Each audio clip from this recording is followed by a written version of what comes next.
Du climat continental du centre de l'Europe aux tempêtes de la mer du Nord pour finir par la douceur printanière de la Méditerranée, pas de doute, l'Euro de football nous fera une nouvelle fois voyager à travers l'Europe aujourd'hui.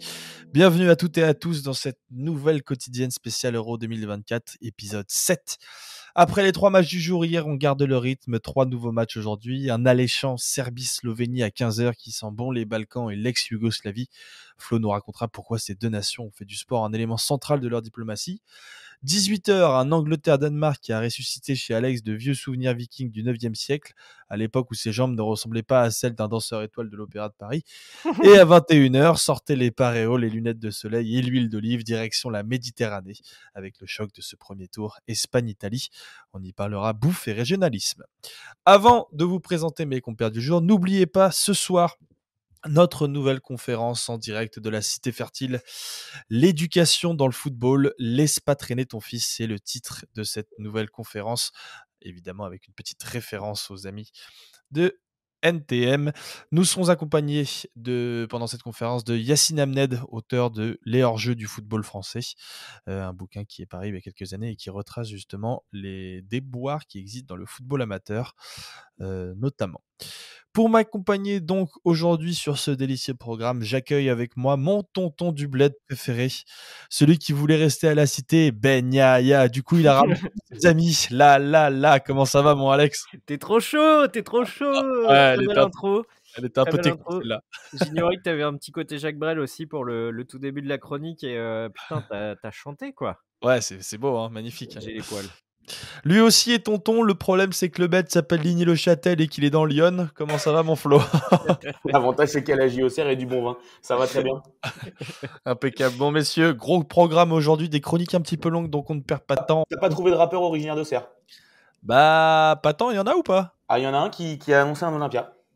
Ah ouais, qui ça? Vakra. Vakra, je ne savais pas qu'il était d'Auxerre, d'accord. Avec un feat récemment avec PLK qui est pas si mal que ça. Et Jossman aussi, je crois. Voilà, bon, Je les sais pas messieurs, qui c'est c'est ce tout que je court, disais. donc. Non, c'est pas pour toi, tonton. Laisse tomber. Je disais, gros programme aujourd'hui, on n'a pas beaucoup de temps, donc on bascule direct sur notre premier match du jour. Et mon petit doigt me dit qu'on va s'orienter doucement vers l'école de montagne et les playgrounds de basket slovènes. 15h, Slovénie, Serbie.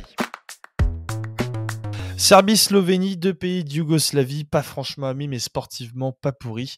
Et justement, Flo, tu voulais nous parler de ces anciennes républiques fédérales de Yougoslavie, qui est une nation qui se démembra notamment en 1980 après le décès de Tito. Oui, évidemment, une rencontre certes loin des tensions que peuvent témoigner les Serbes à l'encontre des Bosniaques, des Croates, des Kosovars ou des Monténégrins, bien que ces derniers soient réels quand même avec la Slovénie, alors que fin avril, le président serbe pro-Poutine, Aleksandar Vučić, a dû présenter ses excuses après avoir qualifié les Slovènes de dégoûtants, précisant qu'il ne faisait référence qu'à leurs hommes politiques en réaction à ce qu'ils considéraient comme des politiques et des déclarations anti-serbes. D'ailleurs, sur le terrain du football, c'est bien la première fois que ces deux équipes s'affrontent à l'Euro.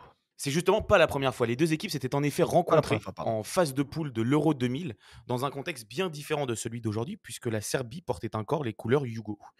Une Yougoslavie qui sortait à peine des bombardements de l'OTAN contre les forces serbes, épilogue de la guerre fratricide entre ces différentes républiques fédérales qui s'étira de 91 jusqu'en 2001, aboutissant à l'indépendance de l'ensemble de ces nations. Bon, je vais essayer cette fois de lire parfaitement cette relance qui était pourtant très bien préparée. Une rencontre particulière donc pour les deux équipes sous forme de chassé-croisé. Ouais, d'un côté une équipe yougoslave qui en avait terminé avec le foot des nations de haut niveau depuis la Coupe du Monde 90, après avoir été exclue du Mondial 94, comme déjà 2 ans plus tôt de l'Euro 92 en dernière minute, au bénéfice du Danemark, repêché et futur victorieux, en raison du conflit qui y régnait.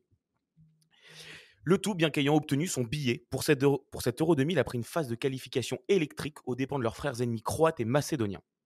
La Yougoslavie n'était plus qu'un symbole nationaliste, composé désormais d'une addition de joueurs serbes et monténégrins, menés par Dejan Stanković, Dragan Stojković, Sinisa Mihajlović, et dont le nom apparaît alors pour la dernière fois sur la scène du phase finale international de football. Pour la Slovénie, en revanche, la trajectoire était bien différente, alors que l'équipe disputait la première compétition internationale de sa jeune histoire, depuis l'indépendance obtenue en 91. Et alors, qu'avait donné ce match ? Après avoir été mené 3-0, à la surprise générale, les Yougoslaves avaient réussi à arracher le match nul 3 partout. Un point qui leur permettra plus tard de terminer deuxième de la poule et d'en sortir, contrairement aux Slovènes, avant de se faire laminer 6-1 par les Pays-Bas en quart de finale. Ouais, 3 partout, ça reste quand même un résultat un peu cocasse. Je suppose que ça avait quand même fait la fierté des Slovènes. Ouais, d'autant plus que le football n'était alors vraiment pas un sport majeur en Slovénie, contrairement à l'ensemble des autres républiques de Yougoslavie, voire même une discipline méprisée. Ok, est-ce que tu peux nous expliquer pourquoi? Ça s'explique par différents facteurs, notamment l'évolution de l'identité slovène au tournant des années 60 et 70, moment où la Slovénie, intégrée à la Yougoslavie communiste, se met à rêver d'indépendance. Une volonté logique pour une Slovénie économiquement plus libérale et développée que le reste de la Yougoslavie communiste, et qui lui vaut aujourd'hui toujours son surnom de Suisse des Balkans. Ce nationalisme slovène va progressivement rejeter les us et coutumes yougoslaves, en raison notamment de son ouverture géographique, culturelle et économique sur l'Europe, et particulièrement sur l'Autriche et l'Italie. Un rejet qui touchera d'ailleurs toutes les couches de la société, de la gastronomie balkanique d'influence turque, qui disparaît progressivement, à l'affirmation de la musique traditionnelle slovène, mais aussi et évidemment dans le sport, et notamment le football. Et alors pourquoi justement ce fameux désamour pour le football? Car la Slovénie déjà a toujours été dans l'ombre de ses grands voisins. Le poids du foot slovène dans le foot yougoslave, que ce soit en sélection ou dans le championnat national fédéré qu'aucun club slovène ne remporta de l'histoire, explique en grande partie le désintérêt pour le ballon rond, essentiellement suivi par les populations immigrées d'autres parties de Yougoslavie, et dont les politiques slovènes se sont servis pour diffuser leur discours identitaire et ainsi marquer la différence avec le reste des Balkans, préférant valoriser les sports d'hiver comme le ski. Et c'est justement là que cette fameuse génération 2000 a réalisé cet exploit. Absolument. Réussir à faire apprécier le foot au peuple slovène, malgré une équipe composée pourtant pour la moitié de joueurs issus de la seconde génération de migrants bosniens, serbes ou croates. Bon, par contre, si on bascule de l'autre côté, la Serbie, là, pour le coup, ça a toujours été un vrai pays de foot. Ouais, la Serbie a toujours été, comme le reste des autres fédérations, hormis la Slovénie, a toujours fait du foot le sport roi et la discipline la plus suivie au pays. Une passion parfois largement débordante, on le sait notamment pendant le conflit, car bien qu'elle n'ait jamais fait partie du bloc soviétique et du pacte de Varsovie, la Yougoslavie a été le premier pays de l'ensemble du bloc communiste à récupérer le modèle ultra, d'abord à Belgrade en Serbie puis à Split en Croatie au début des années 80, un mouvement où les violences seront exacerbées par le nationalisme dans les années 90 et dont les ultras iront largement nourrir les groupes paramilitaires pendant le conflit. Notamment les chocs Dynamo Zagreb Étoile Rouge de Belgrade, dont le sommet de violence sera atteint au stade Maksimir en mai 1990. Un mythe, entretenu exagérément comme le point de départ de la guerre de Croatie de 91 à 95 et qui mènera à l'indépendance du pays, et dont les supporters radicaux gardent toujours l'héritage de cette violence et de la colère propre à l'ex-Yougoslavie et particulièrement à la Serbie, caractérisée pour la sélection nationale par une union des différents ultras du pays, rejoints par la forte diaspora des Balkans, notamment serbe en Allemagne et en Suisse. Ouais, tous ces éléments qui font qu'aujourd'hui, le foot occupe une place sociétale et politique ultra importante dans ce pays-là. Ouais, à tel point qu'à la fin du processus de démantèlement de la Yougoslavie, achevé après le mondial 2006 avec l'indépendance du Monténégro envers la Serbie, c'est la Serbie justement qui a obtenu la continuité de l'affiliation de la Yougoslavie à la FIFA et à l'UEFA et a donc récupéré son riche palmarès, fort d'un titre olympique en 1960, de 2 finales d'Euro en 60 et 68, d'un quart de finale de Coupe du Monde en 90 et surtout, Alex, d'une Ligue des Champions en 91 avec l'Étoile Rouge de Belgrade. Le petit tir qu'on aime. Je vois pas du tout de quoi tu parles. Et justement, au-delà de ce palmarès, la Serbie, d'ailleurs, comme l'ensemble de ses voisins, a quand même réussi à conserver ce fameux héritage footballistique dont tu parlais il y a quelques secondes. Un héritage entretenu aussi politiquement, pour le meilleur et souvent pour le pire, dans la lignée du pouvoir communiste de Tito, où la formation mêlait discipline martiale communiste à une réelle intention portée aux qualités techniques et tactiques des joueurs, qui vaudra aux Yougos le surnom de Brésiliens de l'Europe. Une formation qui perdure toujours aujourd'hui, comme le confirme le CIES, plaçant les clubs croates et serbes parmi les meilleurs formateurs d'Europe, du Dinamo Zagreb à l'Hajduk Split, récent finaliste de Youth League l'année dernière, à Vojvodina en passant évidemment par le Partizan et l'Étoile Rouge de Belgrade en Serbie. Et ce, malgré évidemment le déclin des championnats locaux qui a été accentué, forcément par l'exode des talents et la corruption endémique. Ouais, évidemment. Une situation qui exacerbe une certaine yougo-nostalgie de la grandeur footballistique de l'époque, surtout chez ceux qui l'ont connu, contrairement aux jeunes générations. Car il est clair qu'imaginer une grande équipe de Yougoslavie aurait quand même sacrément de la gueule. Je vous donne un 11 juste pour rire. Oblak dans les buts, Stanisic, Savic, Gvardiol, Maruzic, Modric, Milenkovic-Savic, Kovacic au milieu, Sesklo, Vlahovic et Jovic devant. Oui, on peut dire que ça a un peu de gueule et que ça serait un concurrent direct pour le titre de champion d'Europe. Merci beaucoup Flo pour cette superbe chronique sur les relations entre Serbes et Slovènes. Je vous invite d'ailleurs, si vous êtes intéressé par le sujet, à aller écouter notre épisode de Sous le capot qu'on a publié il y a quelques mois en compagnie de Loïc Trégourès sur tout l'éclatement de la Yougoslavie et ce que ça a impacté en termes d'un point de vue sociétal, politique, et voilà comment le football a joué un rôle aussi essentiel dans l'affirmation de chacune de ces nations, notamment la Croatie, qui est peut-être le meilleur exemple. Alex, si on revient sur le côté un petit peu plus sportif, ce Serbie-Slovénie, qu'est-ce que tu imagines pour ce match? Ouais, déjà pas facile le Yougo Nostalgie. Ouais, Ouais, il est Bravo compliqué. Flo, bravo. Écoute, envie de revoir la Serbie. On en parlait dans le live qu'on a fait et l'autre soir, mardi soir. C'est ouais, difficile de se retrouver dans les dates. ouais. Où il y a pas mal d'équipes qui ont promis des choses et qui n'ont pas forcément répondu aux attentes. J'ai hâte de voir la Serbie face à un adversaire plus à sa mesure et de voir ce qu'ils vont être capables de proposer et surtout de voir du jeu au-delà du résultat parce qu'il y a de sacrés joueurs dans cette équipe serbe quand même et j'espère les voir répondre présent et nous faire nous divertir un peu. Tout à fait. On s'embrouille tellement que c'était le live de dimanche soir et non de Ok, mardi. ok. Messieurs, on continue notre journée tard Bernard Arnault, on reprend notre avion et on file au nord. 18h. Danemark, Angleterre. Ah, mon bon vieil Alex, t'as encore voulu revenir sur une époque fantasmée que seul toi as connue, la fameuse époque de l'Empire carolingien, de Pépin le Bref à Charlemagne, jusqu'à la chute de l'Empire et l'avènement du Capet en 987.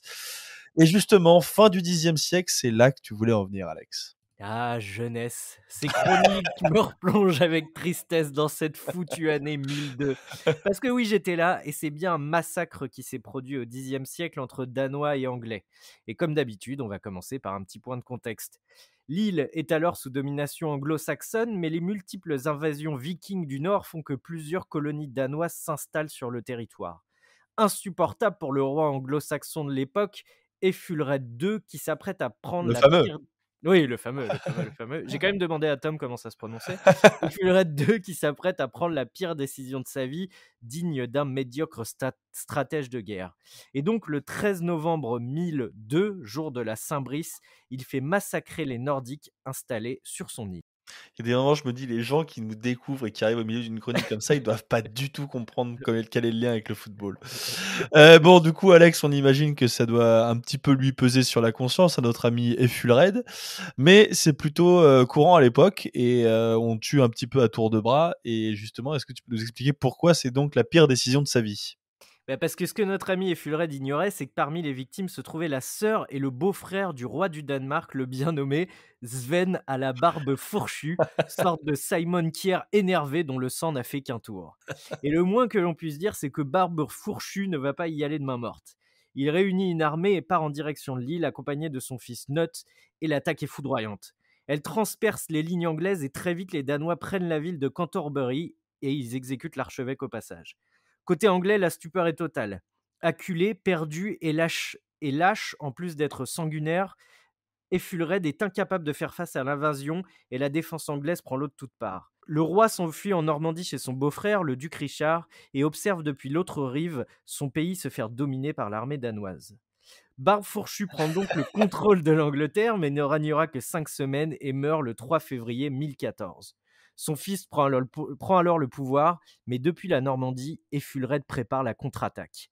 Soutenu par plusieurs nobles du pays, il multiplie les assauts sur la défense adverse, mais ne parvient jamais à trouver la faille. Le fils de notre ami Barbu reste alors au pouvoir et crée un véritable empire avec le Danemark et la Norvège, empire qui ne résistera pas à sa mort le 12 novembre 1035. La couronne revient alors à Édouard le Confesseur, deuxième fils du roi, Æthelred II. Pfiou, prends ça Stéphane Bern, mon pote. Merci Alex, on va bientôt sortir un bouquin sur tes mémoires, ça va être assez J'ai dingo. l'impression d'avoir Euh, assisté à un épisode de la cabane magique ouais, dès qu'il part Alex. bon, c'est quand même assez intéressant de se replonger évidemment dans l'histoire. Est-ce qu'on peut revenir à notre sport qu'est le football ou pas du tout? Oui, vous l'avez certainement relevé, il y a pas mal de mots employés dans cette introduction qui pose question. Défense, attaque, battre, résistance, assaut. On peut même aller dans le jargon footballistique sur le boulet de canon, la frappe lourde, la frappe chirurgicale, le camp, le stratège. Bref, le vocabulaire entourant le football est extrêmement proche de la sémantique guerrière. Et c'est pas juste une question de vocabulaire. On a bien sûr l'hymne national avant les matchs, poussé à l'extrême dans certains cas quand les joueurs se tournent vers leur drapeau et se mettent à chialer. Il y a aussi cette notion de stratégie, la fameuse tactique, cette recherche permanente de déséquilibrer le bloc adverse, de prendre à défaut l'équipe adverse, de trouver la faille. Il y a aussi cette notion de mur, le mur sur un coup franc qu'on pourrait apparenter à une défense, une protection, une tranchée, et tous ces commentaires qu'on utilise entre nous après un match dont on se souvient généralement, la boucherie, l'humiliation, le massacre, ils se sont fait exploser, etc., etc. Ah, c'est vrai que maintenant que tu le dis, on peut interpréter un peu n'importe quel match de foot comme un combat. Pourquoi est-ce qu'on a autant investi le foot et même le sport comme un prolongement de la guerre? Bah, pour te citer, Val, je voudrais citer le docteur en histoire contemporaine François Darocha, qui porte quand même extrêmement bien son nom. Il ne faut pas le confondre C'est avec vrai, l'ancien Nantais Frédéric Darocha. Et là, je parle de ma vraie jeunesse à moi parce que j'ai vu jouer Frédéric Darocha. même nous on l'a vu, Heu, Alex. lui explique qu'il faut bien entendu ramener ça à l'histoire et notamment la naissance du phénomène sportif dans des sociétés qui ont été très marquées par la guerre. En France, typiquement, pour parler de ce qu'on te connaît, le foot se développe et explose aux yeux du grand public à la fin du 19e siècle et notamment après la Première Guerre mondiale. Il y a donc, à ce moment-là, un patriotisme qui est exacerbé où l'adversaire est plus juste un adversaire mais bien un ennemi. On a donc des passions qui s'expriment à travers le foot en étant supporter et ces passions, elles sont souvent incontrôlables.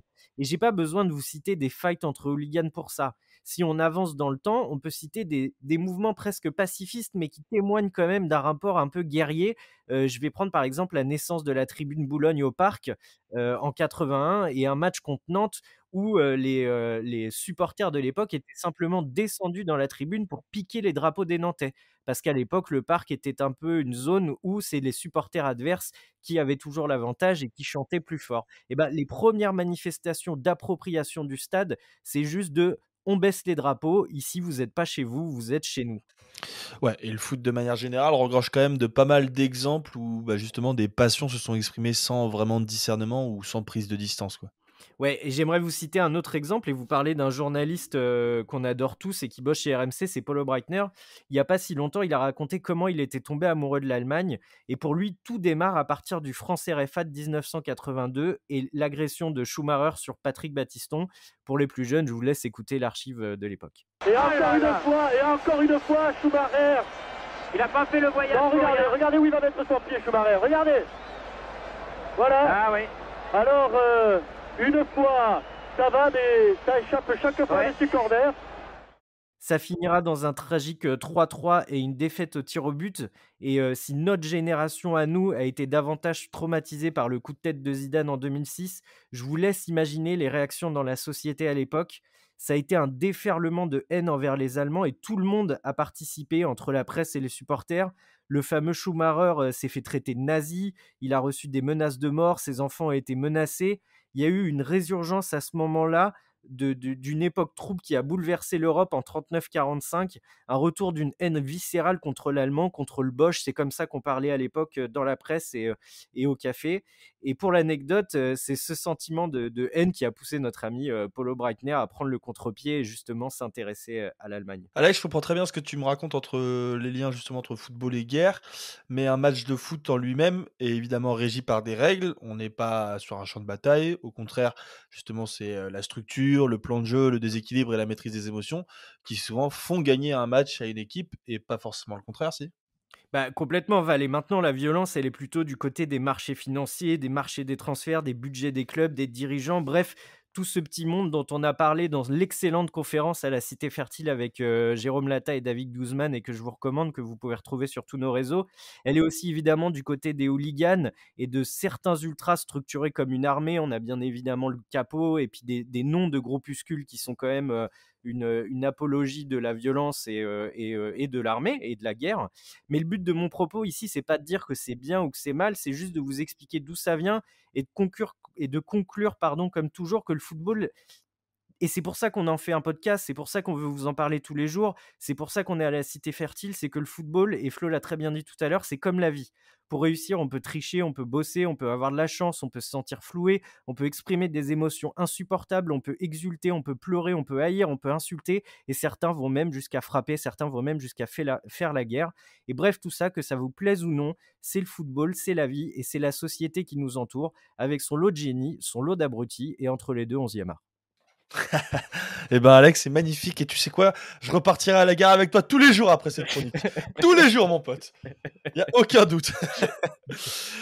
Flo, qu'est-ce que tu as pensé, petit 1, de cette petite chronique? Petit 2, si on rebascule là aussi sur l'aspect plus footballistique du jour, un petit pronostic sur le Angleterre-Danemark. Chronique ultra intéressante et qui fait écho aussi à ma chronique du jour, forcément, parce qu'on va utiliser ce champ-là dans ces autres pays, ce champ lexical-là. Oui, bien Et sûr. effectivement, pour revenir au France RFA de 82 et du drame de Séville, on en était arrivé à un point où effectivement on était quand même moins de 40 ans après la fin de la guerre, donc il y avait tout ce climat-là aussi. Je crois qu'Harald Schumacher, pendant les 2-3 années qui ont suivi, était la personnalité la plus détestée des Français. Et je crois qu'il y avait des classements qui le mettaient même devant Hitler. C'est dire le degré de haine des Allemands qu'on avait. Et sinon, l'autre question, c'était quoi, Val? C'était sur le match du jour? Ouais, le match du jour, un petit mot, rapidement, avant qu'on bascule. Ouais, écoute, l'Angleterre va avoir besoin de confirmer quand même leur victoire, mais en montrant quelque chose d'autre.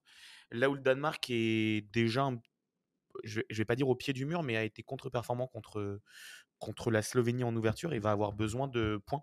Donc je pense que ça va être un match intéressant et en fait j'espère qu'on va avoir un match ouvert parce que c'est deux équipes qui peuvent nous régaler et qu'on va pas avoir un match fermé par l'enjeu.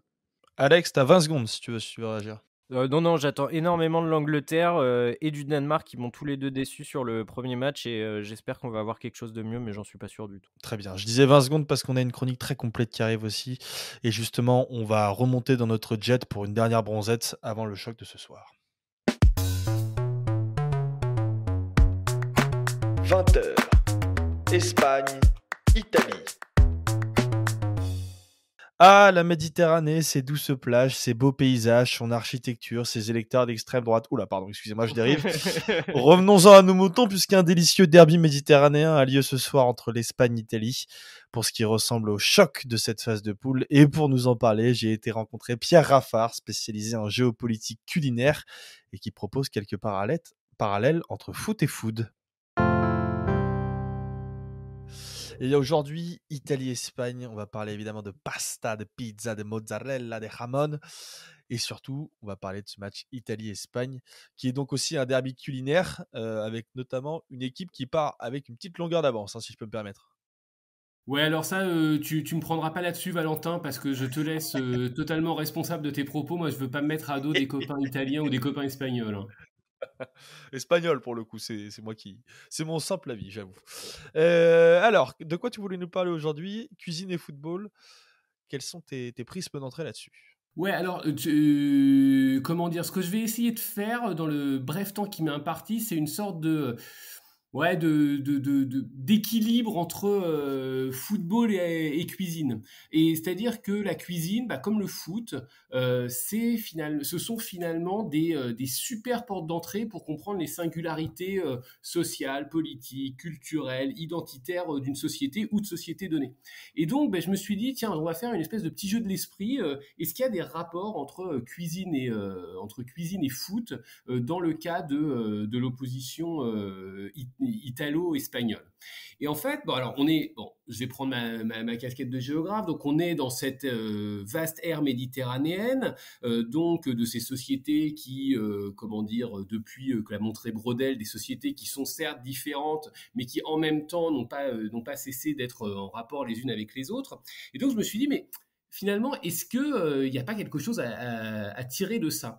Et est-ce que le football comme la cuisine ne peuvent pas nous permettre de comprendre leur spécificité? C'est quand on s'intéresse un petit peu à l'histoire de ces deux pays, qui est, là on est tout à fait d'accord, profondément différente, mais l'alimentation et la cuisine, elles ont joué un rôle de ferment d'unité nationale. Je vais aller un petit peu plus loin, c'est-à-dire qu'elles ont permis de passer à des sociétés profondément centrées sur des régions, sur des comtés, sur des unités politiques assez faibles. Elles ont permis de créer une sorte d'appartenance nationale. Et là encore, donc ça c'est valable en cuisine, mais c'est aussi valable en foot. C'est-à-dire qu'on est sur 2 pays unifiés. Bon, pour les amis italiens qui nous écoutent, l'unification d'Italie, ça m'a toujours fait rire parce que les Italiens, moi, ce que j'ai pu voir autour de moi, ne cessent de se détester les uns avec les autres. Bon, souvent de manière sympathique, mais disons que disons que l'action de Garibaldi n'a pas été profondément terminée, me semble-t-il. Mais on a la même chose dans le foot, c'est-à-dire qu'on a à la fois donc des nations footballistiques particulièrement connues et reconnues, mais qui font toujours la part belle aux singularités régionales. Avec notamment, par exemple, le football basque, le football catalan qui est très identifié et très identitaire. Ouais, tout à fait. Alors on va pas revenir sur le Real contre le Barça, on va pas revenir sur l'importance de l'Athletic Club vis-à-vis, comment dire, sur la mise en avant de l'identité basque dans le discours, mais aussi la réalité de l'Athletic Club. Et ça, on a un parallèle qui est tout trouvé en fait en cuisine, puisque on se rend compte que qu'il s'agisse de l'Italie ou qu'il s'agisse de l'Espagne, avant de parler de cuisine nationale, on a eu l'agrégat de cuisine régionale.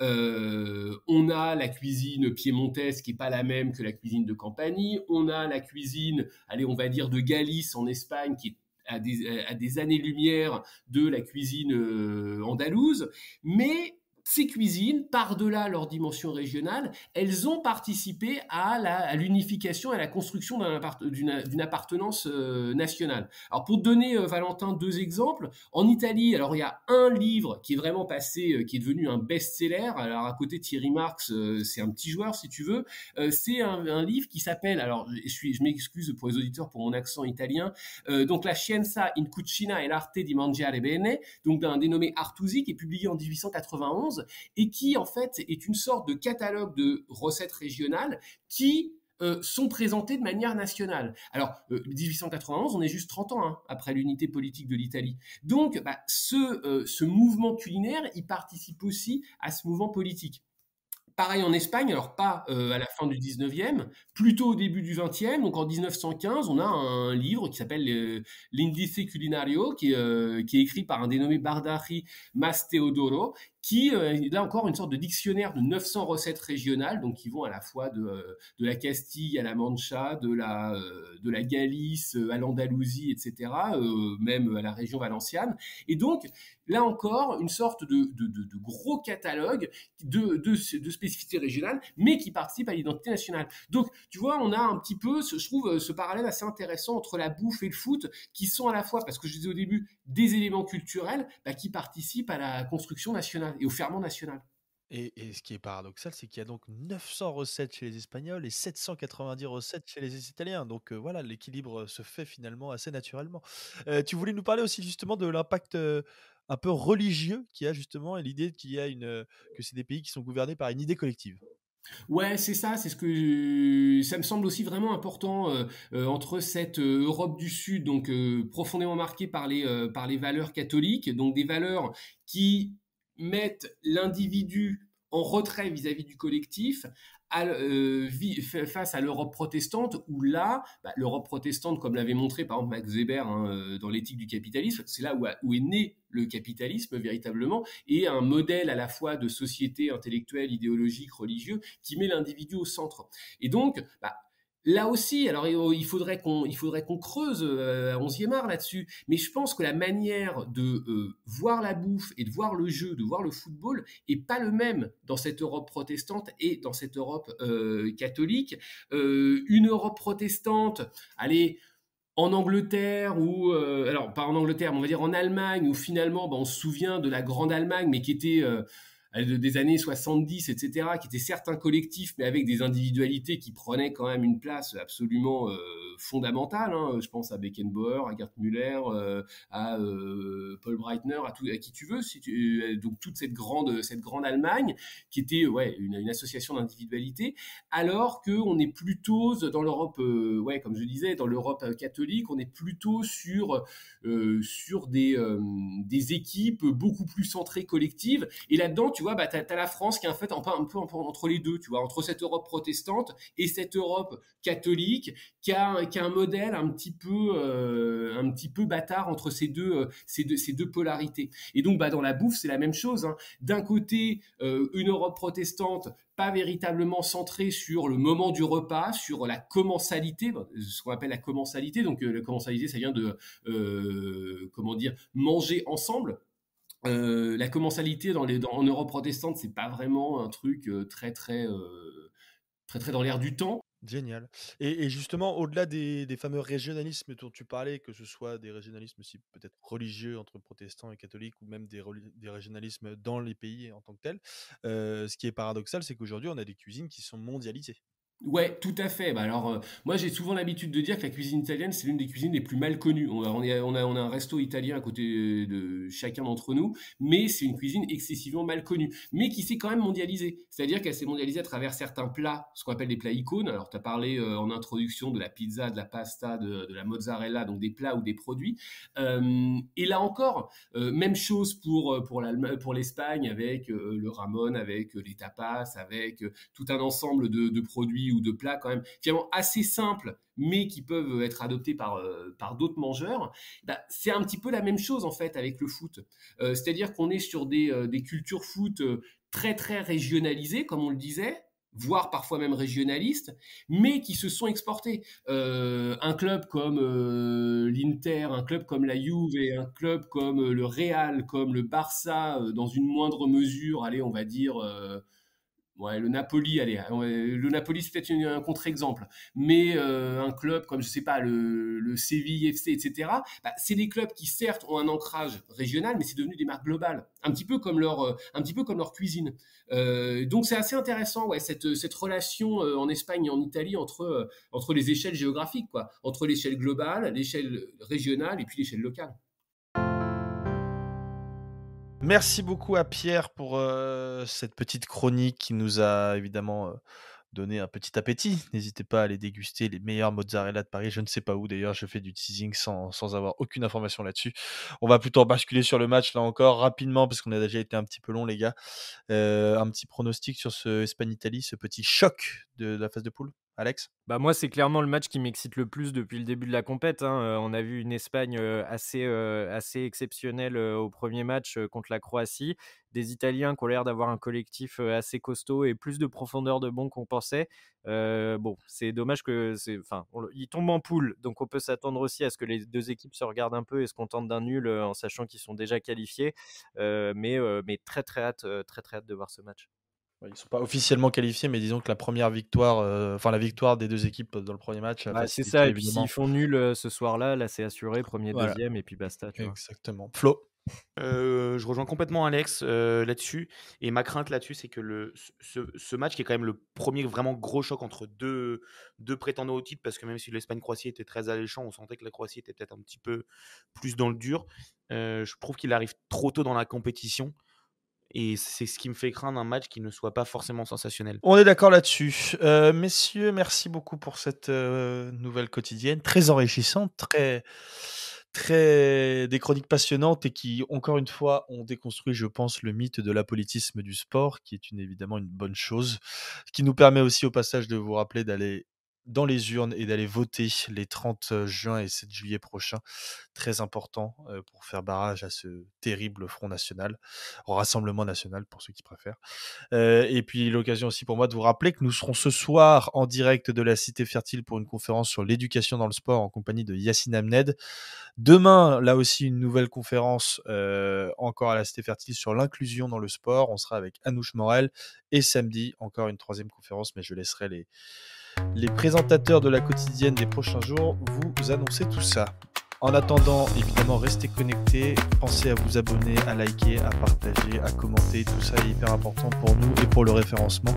On est apparu dernièrement dans le top 5 des émissions Spotify et écoutées pendant l'Euro, donc c'est évidemment grâce à vous. Donc si vous pouvez nous faire passer top 3 ou top 1 par exemple, ça peut être super. Donc voilà, n'hésitez pas à liker, partager, c'est très très important. D'ici là, portez-vous bien et on se retrouve dès demain pour une nouvelle émission. Ciao ciao à tous.